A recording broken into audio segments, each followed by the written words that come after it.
चलिए, नमस्कार, आदाब, सत श्री अकाल की हाल चाल आप सभी को आपके ही अपने प्यारे से यूट्यूब चैनल VR एजुकेशन के ऊपर में स्वागत है। और आशा और उम्मीद करता हूं कि आप सब एकदम स्वस्थ होंगे, मस्त होंगे और आप अपने तैयारी में व्यस्त होंगे। तो जो बच्चे इस बार इंटरमीडिएट परीक्षा देने वाले हैं और जिनका सब्जेक्ट है 12th क्लास में हिस्ट्री, तो जो बच्चे हिस्ट्री के विद्यार्थी जो 2024 में फाइनल एग्ज़ाम देने वाले हैं, तो सीधा जो है हम लोग फाइनल एग्ज़ाम के ऊपर में वार करेंगे। और आज हिस्ट्री के 50 क्वेश्चन प्लस हम आपको आज के वीडियो सीरीज में कराएंगे। इस चैनल के ऊपर में ये पहला वीडियो होगा जिसमें हम आपको 50 प्लस क्वेश्चन जो है वो कराएंगे। तो पिछले दिन इस मॉडल पेपर में बात कर लेंगे तो 15 क्वेश्चन करा चुके हैं और आज 15 से आगे जो है वो 16 से लेकर के और 50 प्लस क्वेश्चन का लक्ष्य जो है वो आज हम लोग पूरा करेंगे। तो आप लोग फटाफट से इस लिंक को शेयर कर देंगे और एकदम बने रहेंगे आज के पूरे वीडियो सेशन में, ठीक है।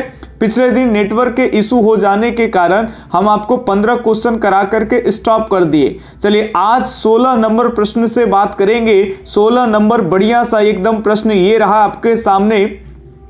महाभारत की रचना किस भाषा में हुई बताइए। फटाफट आज ज्यादा आंसर पे फोकस करेंगे क्योंकि बहुत ज्यादा प्रश्न आपको करा देने। महाभारत की रचना किस भाषा में हुई आप सोचिए भैया, पाली में हुई, प्राकृत में हुई, हिंदी में हुई या फिर संस्कृत में हुई। तो बिल्कुल सही जवाब है यहाँ पे महाभारत की जो रचना है वो किस भाषा में हो रही है तो संस्कृत भाषा में हुई है। इसके रचयिता कौन है? लेखक वेद व्यास। वेद व्यास परंपरा के अकॉर्डिंग किसको बुला करके तो गणेश भगवान को। याद रखते चलेंगे सारी बातें। चलिए आ गया अगला प्रश्न फिर आपके वेद व्यास जी से। वेद व्यास ने बताने आपको वेद व्यास ने किस महाकाव्य की रचना की बताना है आपको कि वेद व्यास ने किस महाकाव्य की रचना की। ऑप्शन 1 है महाभारत, दूसरा रामायण, तीसरा ए और बी दोनों और चौथा है ए एवं बी में से कोई नहीं। फटाफट से आप लोग आंसर करेंगे, कौन से जवाब सही हो जाएंगे, ठीक है। आप अपने पेज में आंसर कर सकते हैं। एक तरफ आप अपना लिख लेंगे, एक तरफ मेरा आंसर। बाकी आप चैनल पे पुराना होंगे तो समझ रहे हैं, अन्यथा बात कर लेंगे तो आप कमेंट बॉक्स में भी आप ये भी देखेंगे और लगभग एक आंकलन करेंगे कि हमारे का कितने प्रश्न में लगभग कितने गलत हो रहे हैं, ठीक है। चलिए ध्यान से सुनेंगे। तो वेद व्यास की बात कर लेंगे तो वेद व्यास ने केवल महाभारत लिखा। जो बच्चे ए और बी मारे हैं गलत है, चूंकि रामायण के जो रचयिता है वो वाल्मीकि है।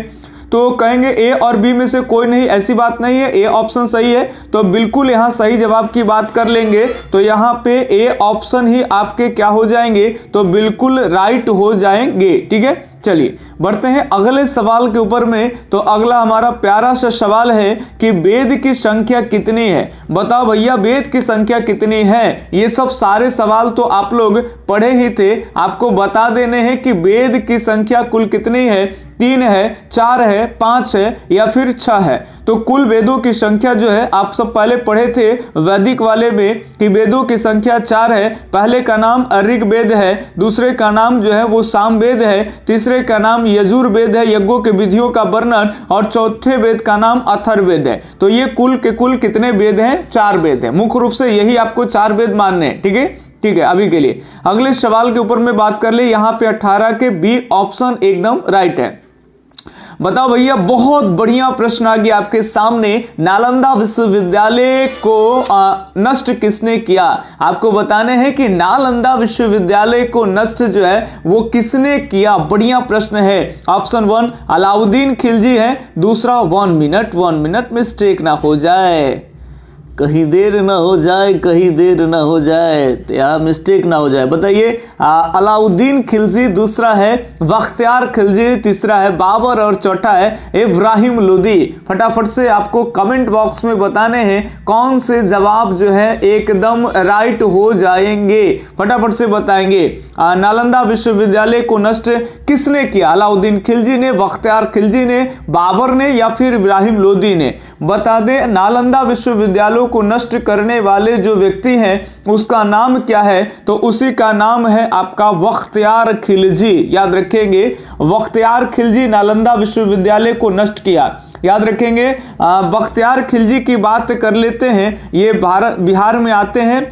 बख्तियारपुर नामक जो शहर है आप देखे होंगे, बाढ़ बख्तियारपुर इन्हीं के नाम पे बसा है। सबसे पहले ये क्या करते हैं, नालंदा विश्वविद्यालय को 1199 ईस्वी में नष्ट कर देते, जला के राख करते हैं। फिर भारत में एक और विश्वविद्यालय को इन्होंने नष्ट किया है, वो विश्वविद्यालय है विक्रमशिला विश्वविद्यालय। याद रखेंगे बिहार के अंदर में भागलपुर साइड में पड़ते हैं विक्रमशिला को इन्होंने 1203 ईस्वी में जला के नष्ट किए। तो हमारे दो बड़े बड़े यूनिवर्सिटी याद रखेंगे, भारत के काफी बड़े यूनिवर्सिटी, तक्षशिला के बाद दूसरा स्थान लेने वाला नालंदा, इसको बख्तियार खिलजी ने जला के नष्ट कर दिया 1199 में, और 1203 में विक्रमशिला को। तो दोनों विश्वविद्यालयों को नष्ट कर दिया बख्तियार खिलजी, और बख्तियार खिलजी की मृत्यु बिहार के अंदर में ही हो जाते हैं। ठीक है, इनके बारे में हम लोग पढ़ा रखे हैं, किसके कौन मार देते हैं, और बिहार में बिहार शरीफ पड़ता है, वहीं पे इनका मजार वगैरह बना दिया जाता है। ठीक है, चलिए ध्यान सुनेंगे।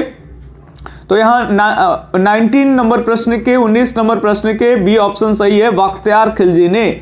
अगले सवाल के ऊपर में बात कर ले, बताना है आपको, सांची मध्य प्रदेश के किस जिले में स्थित है? बताइए भैया, सांची जो है, सांची का स्तूप, वो मध्य प्रदेश के कौन से जिले में है? ऑप्शन 1 की बात कर लेंगे, यहाँ पे विदिशा, दूसरा है रायसेन, तीसरा है सागर, और चौथा है भोपाल। बिल्कुल सही जवाब की बात कर लेंगे तो सही जवाब हो जाएगा रायसेन। याद रखेंगे, सही जवाब क्या हो जाएगा? तो रायसेन हो जाएगा। सांची मध्य प्रदेश में कौन से जिले में है? तो रायसेन जिले में। चलिए अगले सवाल के ऊपर में आप मिलाते जाएंगे कि कितने आपके जो मनोभाव है, हर प्रश्नों के ऊपर में आप क्या सोच रहे हैं और कौन सही हो जा रहा है, एकदम रिवीजन एकदम फुल कर लेने। हम चाहेंगे हिस्ट्री में एकदम फुल मार्क्स आपका आ जाए। ठीक है, बताइए महात्मा बुद्ध को ज्ञान की प्राप्ति कहाँ हुई? बताने हैं, लुम्बिनी में, बोध गया में, सारनाथ में, कुशीनगर में। फटाफट से सोचिए, बताइए कि महात्मा बुद्ध को ज्ञान की प्राप्ति कहाँ हुई? तो महात्मा बुद्ध को ज्ञान की प्राप्ति बोध गया में हुआ। याद रखेंगे, जब उनका उम्र 35 वर्ष हो गया था, गृह त्यागे थे 29 वर्ष में, जिसको महाविनिष्क्रमण कहते हैं, और 35 वर्ष की आयु में वैशाख माह की पूर्णिमा की रात बोध गया में उनको ज्ञान की प्राप्ति हुई थी। उनको खीर खिलाने वाली लड़की का नाम सुजाता है। सारी बातें आपको याद रखना है। उसके बाद जो पीपल का वृक्ष, सामान्य टाइप का जो वृक्ष था, उसका नाम पीपल का वृक्ष नहीं, बोधि वृक्ष कहलाया। पहले मुख्य रूप से गया वाला इलाका बोध गया कहला गए। अब गौतम केवल गौतम नहीं है, गौतम बुद्ध हो गए, प्रबुद्ध व्यक्ति। ठीक है, ये सारी बातें आप याद रखेंगे, प्रश्न कहीं से भी आ सकते हैं। चलिए अगले सवाल के ऊपर में बात कर लेंगे। ये रहा आपके सामने एकदम रसगुल्ला वाला प्रश्न, आपको बताने हैं जनाब, विनय पिटक किस धर्म से संबंधित है? जैन धर्म से, बौद्ध धर्म से, हिंदू धर्म से, या फिर शैव धर्म से? केवल एकदम बरकरार रहो रे भाई, एकदम इतने सारे प्रश्न करा देंगे और एकदम हिट प्रश्न कि आपको एकदम बोर्ड से डर जो है ना वो खत्म हो जाएगा। क्योंकि जितने ज्यादा प्रयास आप करिएगा, जितने ज्यादा आप प्रश्न पे अभ्यास करेंगे, आपका कॉन्फिडेंस लेवल उतना हाई हो जाएगा कि एकदम बोर्ड का डर तो खत्म हो जाएगा। बताइए विनय पिटक किस धर्म से संबंधित है? सही जवाब की बात कर लेंगे, याद रखेंगे बौद्ध धर्म से। याद रखेंगे कौन धर्म से? बौद्ध धर्म से हो जाएंगे। विनय पिटक, सुत्त पिटक, अभिधम पिटक, तीनों पिटक पढ़े हो आप लोग, याद रखेंगे। पहले याद रखेंगे, कोई भी आगे पीछे याद रख लीजिए आप। विनय पिटक याद रखेंगे, विनय पिटक, सुत्त पिटक और अभिधम पिटक। विनय पिटक बहुत इंपॉर्टेंट भी है। ठीक है, आपके विनय पिटक में आपको मठों में रहने का पूरा नियम था, सभी बातें पढ़े। ये यहाँ पे सही जवाब हो जाएगा विनय पिटक बौद्ध धर्म से। ठीक है, सुत्त पिटक भी रहता बौद्ध धर्म से हो जाता, अभिधम पिटक रहता बौद्ध धर्म से। ठीक है, चलिए ये आपका जैन धर्म से और बढ़िया सा प्रश्न आ गया, एकदम हिट प्रश्न है, बार बार पूछता है। जैन धर्म के 24वें तीर्थंकर कौन थे? बताओ भैया, जैन धर्म के 24वें तीर्थंकर कौन है? ऋषभदेव है, आदिदेव है, पार्श्वनाथ है, महावीर है। तो एकदम राइट जवाब की बात कर लेंगे सर, पार्श्वनाथ। बताइए सही होगा कि नहीं? बिल्कुल गलत जो पार्श्वनाथ सोच रहे हैं, सही होंगे आपके महावीर स्वामी। जैन धर्म के 24वें तीर्थंकर कह लो या फिर अंतिम तीर्थंकर कह लो ना जनाब, यही है महावीर स्वामी। याद रखेंगे जिनका बचपन का नाम क्या है, वर्धमान है। याद रखेंगे जी और जीने दो का नारा किसने दिया, महावीर स्वामी ने दिया। ये सारी बातें याद रखना है आपको, ठीक है। तो याद रखेंगे जैन धर्म में कुल तीर्थंकर 24 है और 24 में अंतिम तीर्थंकर आपके महावीर स्वामी है। बिहार के कुंडलग्राम वाले क्षेत्र में इनका जन्म होता है और बचपन का नाम जो है वर्धमान होते हैं, माता का नाम त्रिशला। सारी बातें वो याद रखेंगे, ठीक है। चलिए अगला सवाल है जनाब, महिला संत कराइकल का संबंध किस धर्म से है, हिंदू धर्म से है, जैन धर्म से है, बौद्ध धर्म से है या फिर शैव धर्म से है? बताइए। महिला संत कराइकल, आप एनसीईआरटी बुक पढ़े हो, यानी कराइकल अमैयार इसका नाम है। कराइकल अमैयार कौन संत है? तो भाई कराइकल अमैयार तो शिव जी की कड़ा वाले भक्त हैं। इसके बारे में जब हम एनसीईआरटी के कोस्ट 51 रुपया में बेचे हैं, उसमें हम काफी डिटेल से बताए हैं कि कैसे कराइकल अमैयार जो है नदी के तट के किनारे रहती है और कैसे राजा इसको कठोर दंड देता है। बाद में राजा को पराजित करना पड़ता है। भाई उसको लगा कि देवता अलग अलग बातें जो किस्से कहानियां सभी जोड़ के पढ़ाएं ताकि आपका इंटरेस्ट बढ़ जाए। कराइकल अमैयार की बात कर लेंगे तो ये याद रखेंगे आपके शैव धर्म से संबंधित है। याद रखेंगे कौन से धर्म से, शैव धर्म से, जो शिव को अपना केवल प्रमुख माने। याद रखेंगे दुनिया में एकदम केवल और केवल शिव की भक्ति करे, शैव धर्म। अगर विष्णु की भक्ति करेगा वहां पे हो जाएगा वैष्णव धर्म। तो कराइकल अमैयार शैव धर्म से संबंधित है। यहाँ पे 24 के डी ऑप्शन एकदम राइट है। फटाफट से एकदम लक्ष्य है 50 एकदम कम से कम दिख जाना चाहिए। 50 क्वेश्चन के बाद ही एकदम आपको दम लेना है। बताइए दिगंबर एवं श्वेतांबर का संबंध किस धर्म से है? फटाफट से बताने हैं आपको, ज्यादा बोलने से थोड़ा सा हमें पेट में दर्द हो जाता है। थोड़ा आराम से बोल रहे हैं लेकिन आप कहीं जाइएगा नहीं। दिगंबर श्वेतांबर का संबंध किस धर्म से है? हिंदू धर्म से है, सिख धर्म से है, बौद्ध धर्म से है या फिर जैन धर्म से है? सही जवाब बताइए फटाफट से। दिगंबर और श्वेतांबर का संबंध जैन धर्म से है। ये रहा आपका राइट आंसर। जैन धर्म आगे चल करके 2 वर्ग में बढ़ जाता है, एक दिगंबर एक श्वेतांबर, ठीक है। अस्तुल भद्र अपने शिष्यों को लेकर के वहीं रह जाते हैं, वो उनके जितने अनुयायी हैं श्वेतांबर। भद्रबाहु अपने शिष्यों को लेकर दक्षिण भारत में चले जाते हैं और वो अपने हिसाब से अपने शिष्यों को ज्ञान देते हैं। आगे चल करके दोनों में बहुत ज्यादा चेंजिंग आ जाते हैं, तो एक हो जाते हैं दिगंबर कहलाते हैं, दूसरा श्वेतांबर कहलाते हैं। तो ये 25 के डी ऑप्शन राइट है। चलिए अगला प्यारा सा प्रश्न है, थोड़ा सा समय भी हम आपको देंगे सोचने के लिए। ये मुगल काल का अच्छा सा प्रश्न है। ये प्रश्न नया आपको शायद दिख पा रहा होगा। मुगल काल में चलने वाले सोने का सिक्का कौन सा था? बताइए। रुपया है, जीतल है, इलाही है या फिर दाम है? बताने हैं मुगल काल में चलने वाले सोने का सिक्का कौन था? फटाफट से बताइए मेरे प्यारे भाइयों एवं बहनों, फटाफट से। चलिए जल्दी जल्दी आप सोचिए।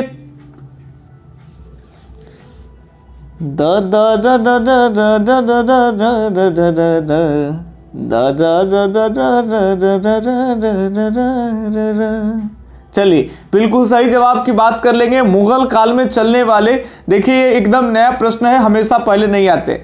जीतल जो होता है वो आपके जीतल और टंका, ये दोनों इंपॉर्टेंट है आपका। टंका वो चांदी वाले होते थे और जीतल जो है वो तांबे वाले सिक्के होते थे, सल्तनत काल से ही। यहाँ पे मुगल काल में मोहर टाइप के जो होते थे, शेरशाह सूरी वगैरह भी चलाए हैं, वो नहीं है ऑप्शन में। तो मुख्य रूप से अगर बात कर लेंगे तो दाम यहाँ पे सही जवाब हो जाएंगे, ठीक है।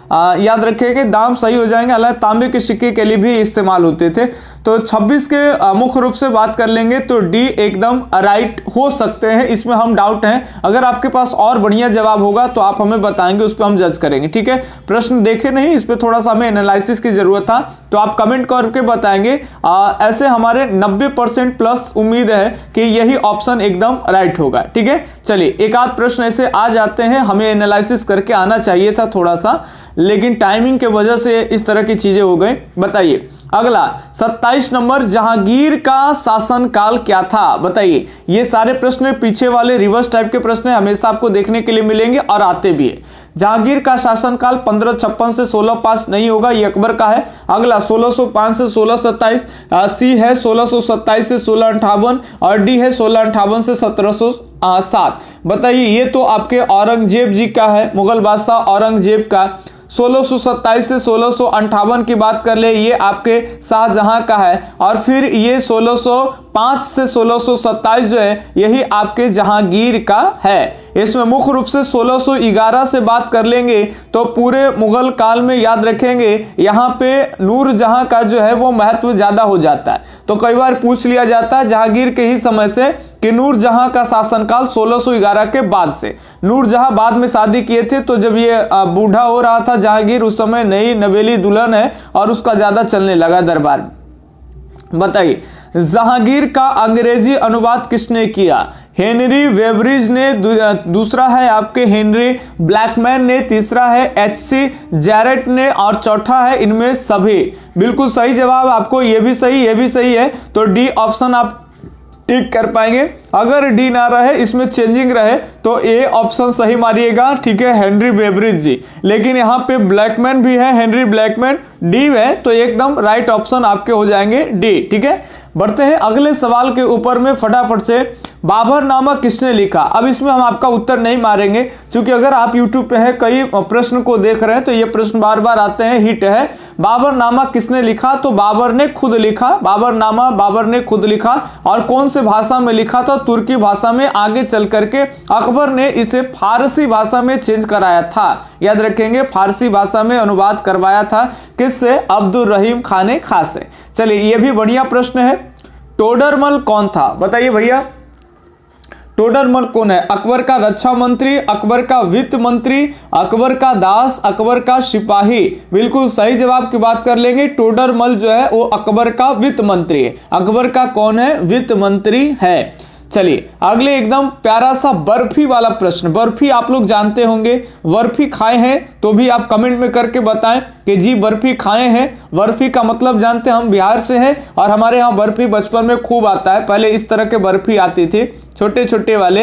1 रुपया, हम जब छोटे थे तो 1 रुपया में ऐसे ऐसे करके कटिंग 25 बने हैं छोटे वाले बर्फी। अगर वो वाले आप खाए हो तो बताइएगा। इसमें अलग अलग कलर आते थे, ग्रीन, येलो, अलग अलग, ठीक है। बचपन में अच्छा लगता था, बहुत खराब लगे बकवास है।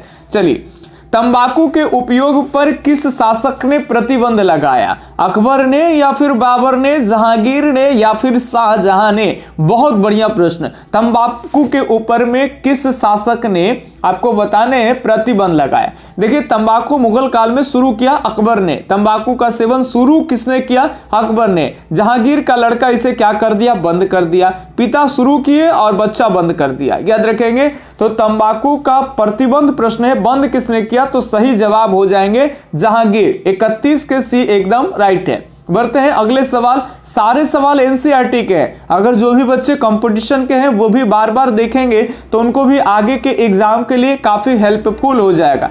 खास करके जो टीचर वाला जो आते हैं, बीपीएससी टीचर वाले, तो वो इंटर स्तरीय जितने भी आपके हैं उसमें इस तरह के हिस्ट्री ज्योग्राफी आपके बहुत कामगार हो जाएगा, ठीक है। ध्यान सुनेंगे यदि आप हिस्ट्री वाले से है तो। गुलबदन बेगम ने किस पुस्तक को लिखा था? बताना है आपको, गुलबदन ने किस पुस्तक को लिखा था? बाबरनामा को, अकबरनामा को, हुमायूंनामा को या फिर पादशाहनामा को? फटाफट से बताएंगे। पादशाहनामा।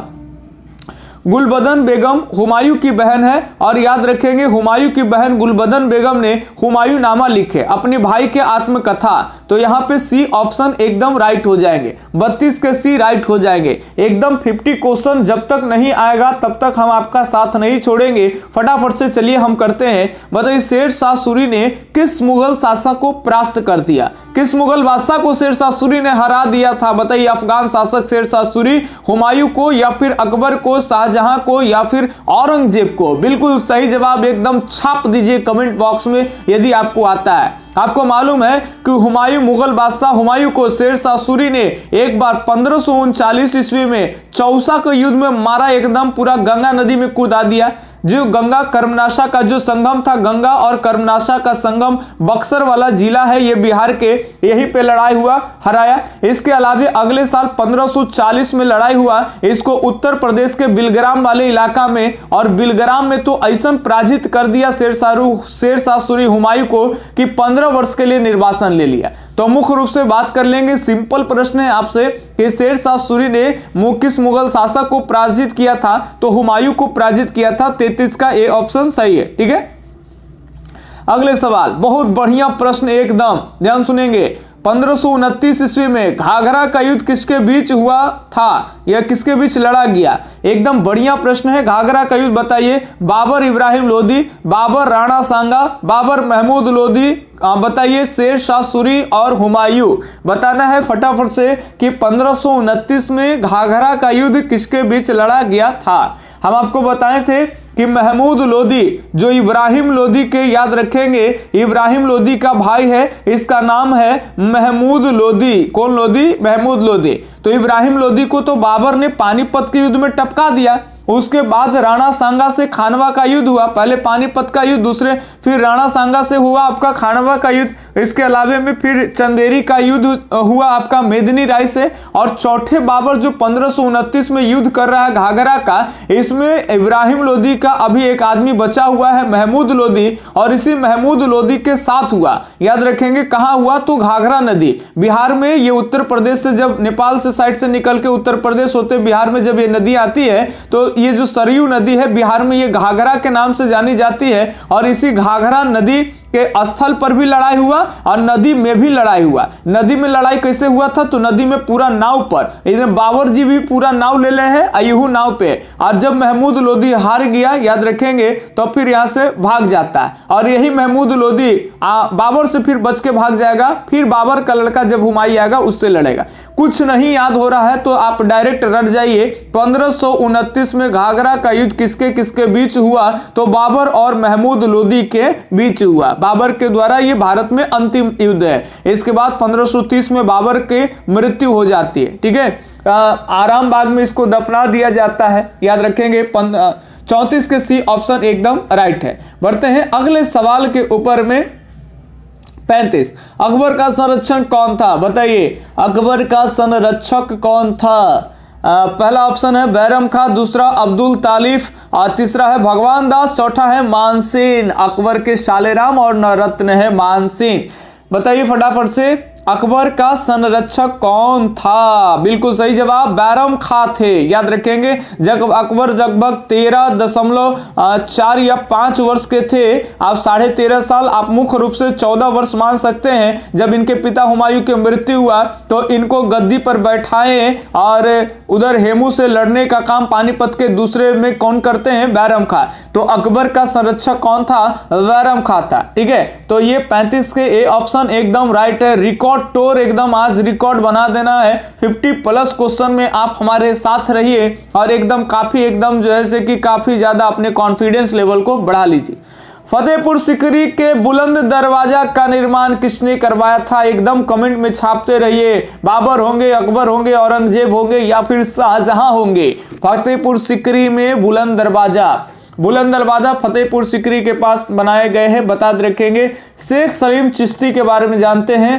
बाकी सारी बातें समझ में आ रही होगी आपको, पहले से पढ़े होंगे, तो ये आपके सही जवाब अकबर जी हो जाएंगे, ठीक है। फतेहपुर सीकरी के बुलंद दरवाजा का निर्माण जो है वो किसने करवाया? अकबर ने करवाया, ठीक है। चलिए 36 के ए ऑप्शन बी ऑप्शन सही है, अकबर। अगला सवाल, तुमसा कोई प्यारा कोई मासूम नहीं है, तुम जान हो मेरी तुझे मालूम नहीं है। चलिए ये बढ़िया प्रश्न है, आप एकदम बढ़िया से देखेंगे। बताइए 5वें सिख, कभी कभी आप बोर हो जाते हो तो हमें गुनगुनाना पड़ता है ताकि आपकी एनर्जी कम ना हो जाए, आपका ध्यान कहीं भटक न जाए, एकदम यही एकाग्रचित हो, इसलिए हमें कभी कभी गुनगुना देना पड़ता है। अगर आपको इससे तकलीफ होगा, दुख होगा, तो एकदम हम आपसे माफी चाहते हैं, ठीक है, करना पड़ता है भाई मेरे। 5वें गुरु बताइए आप, 5वें गुरु सिख धर्म में जिनका नाम है गुरु अर्जुन देव, को मृत्यु दंड किसने दिया था? बाबर ने दिया था, अकबर ने दिया था, हुमायूं ने दिया था, या फिर जहांगीर ने दिया था? फटाफट से आप बता देंगे। इससे पहले बात कर लेंगे तो सिखों और मुसलमानों के बीच के रिश्ते काफी अच्छे थे, किसी तरह का कोई समस्या, कोई दिक्कत वाली नहीं थे। लेकिन पांचवें गुरु, जिस गुरु का नाम था गुरु अर्जुन देव, इसको जो है वो मृत्यु दंड दे दिया जाता है। और मृत्यु दंड देने वाला कौन है? तो मृत्यु दंड देने वाला जहांगीर है। इसके बारे में अलग कहानियां हैं, कथा कहानी की। जहांगीर के लड़के को वो भड़का रहे थे, ठीक है, और वो युद्ध कर देते हैं, बहरावल वगैरह युद्ध पढ़ने हैं। अगर आप 12th क्लास के बच्चे हो तो उतनी विशेष जानकारी आपको ना भी हो, कोई दिक्कत नहीं।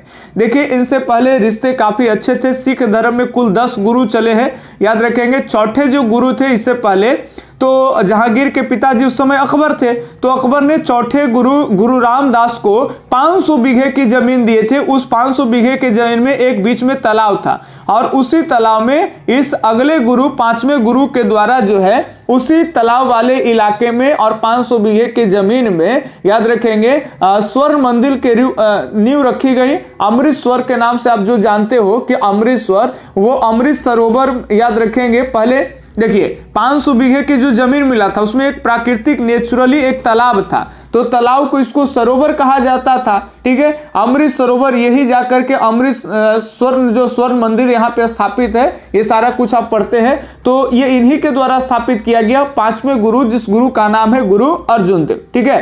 अब इनको क्या कर दिया गया कि ये जहांगीर के द्वारा मृत्यु दंड दे दिया गया था। तो 37 के डी ऑप्शन एकदम आपके क्या है? राइट है, ठीक है। चलिए अगले सवाल के ऊपर में बात कर लेंगे।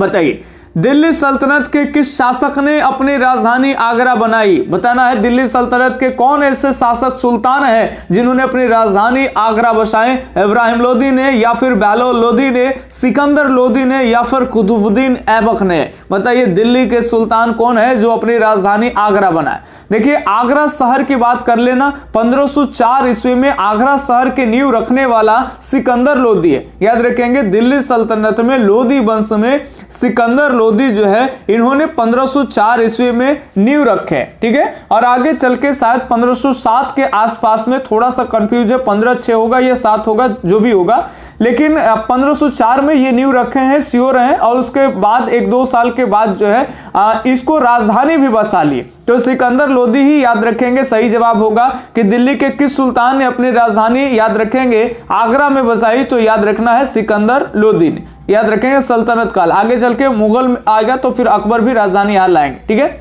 अगले 39 नंबर प्रश्न की बात कर लेंगे। बताइए आप, फतेहपुर सीकरी में अकबर ने इबादत खाना बनाया था? एकदम बढ़िया प्रश्न है। पहले प्रश्न क्या आते थे? डायरेक्ट आते थे कि अकबर ने इबादत खाना का स्थापना कब कराया? आपको प्रश्न के साथ जानकारी हो जाएगा। ये इबादत खाना जो है वो फतेहपुर सीकरी में बनाई गई थी। कब बनाई गई थी? 1562 में, 1563, 1575, 1579। तो बिल्कुल सही जवाब की बात कर लेंगे। फतेहपुर सीकरी में अकबर ने 1575 में इबादत खाना बनाया था। इबादत खाना का मतलब है प्रार्थना भवन, याद रखेंगे, प्रार्थना भवन, प्रार्थना कक्ष, वो स्थान जहां पे प्रेयर हो। तो सभी अलग अलग धर्म के लोग यहाँ पे आएंगे, बैठेंगे, जितने आध्यात्मिक गुरु लोग हैं, और सब लोग एक साथ आएंगे, सब पे धर्मों पे बात होगी, मानवता को रखा जाएगा, ठीक है। सभी के विचारों को, यहाँ पे एक आदमी दूसरे आदमी से कोई मतभेद नहीं हो। अकबर जब इनका विवाह हुआ था जोधाबाई से, जिनको हरखा बाई कहते हैं, राजपूतों से जब संबंध स्थापित हुआ था, वैवाहिक संबंध, उसके बारे में काफी समय राजपूतों के साथ बिताने के बाद इनको लगा कि बहुत सारे अलग अलग धर्म में मानवता को ज्यादा वैल्यू देने लगे। राजपूतों से विवाह से पहले अकबर भी कट्टर थे, ठीक है। उनका जो प्रभाव तन्नीगो में बचपन में रहा। देखिए, हम लोग मान लेते हैं नहीं पढ़े हैं, जैसे जैसे आप ज्ञानी होंगे, हिस्ट्री बहुत ज्यादा आप जान जाएंगे, आप PhD वगैरह करेंगे, प्रोफेसर टाइप के, जब आप विद्वान टाइप की आपकी जब हो जाएगी मस्तिष्क, वैसे वैसे आप आस्था से कोसों दूर चले जाएंगे, ठीक है। आपकी आस्था वो अलग अलग धर्म, अलग अलग, हनुमान जी, ये वो डर लगे तो हनुमान जी, और जरी विद्या लेना है तो सरस्वती मैया, धन लेना है तो ये लक्ष्मी मैया, अलग अलग जो आप बना रखे हैं ना, डर लगे बजरंग बली, हनुमान चालीसा, ये धीरे धीरे खत्म हो जाएगा। आपके अंदर में इतने अच्छे ज्ञान हो जाएंगे कि आपका कॉन्फिडेंस लेवल हो जाएंगे, व्यर्थ की चीजें आप खत्म कर दो। जब आपके अंदर ज्ञान नहीं है, जब भी डर लगता है, कोई कहता है डर लगे तो हनुमान जी का नाम ले लेना, ठीक है। आप खुदा को याद कर लोगे, खुदा जो है तुम्हारी ये मदद करेंगे। कुछ भी अगर इस तरह की चीजें हैं, ये तब तक होता है जब आपके अंदर में संपूर्ण ज्ञान नहीं है। अगला जब कोई भी कुछ कह दिया आप उसको मान लेते हैं, ठीक है। चलिए अगली बात अगर कह दे 39 नंबर प्रश्नों की बात सही है, सी ऑप्शन सही है। बढ़ते हैं 40 नंबर प्रश्न फटाफट से एकदम बताने हैं आपको। सुलह ए कुल की नीति किसने अपनाई? बाबर ने, हुमायूं ने, अकबर ने या फिर शाहजहां ने? सुलह ए कुल की नीति किसने अपनाई थी? बाबर ने, हुमायूं ने, अकबर ने या फिर शाहजहां ने? सुलह ए कुल की नीति अकबर ने राजपूतों के संबंध स्थापित करने के बाद एक तरह से सार्वभौमिक शांति का संकेत है। सुलह ए कुल याद रखेंगे, ये अकबर सही जवाब हो जाएंगे।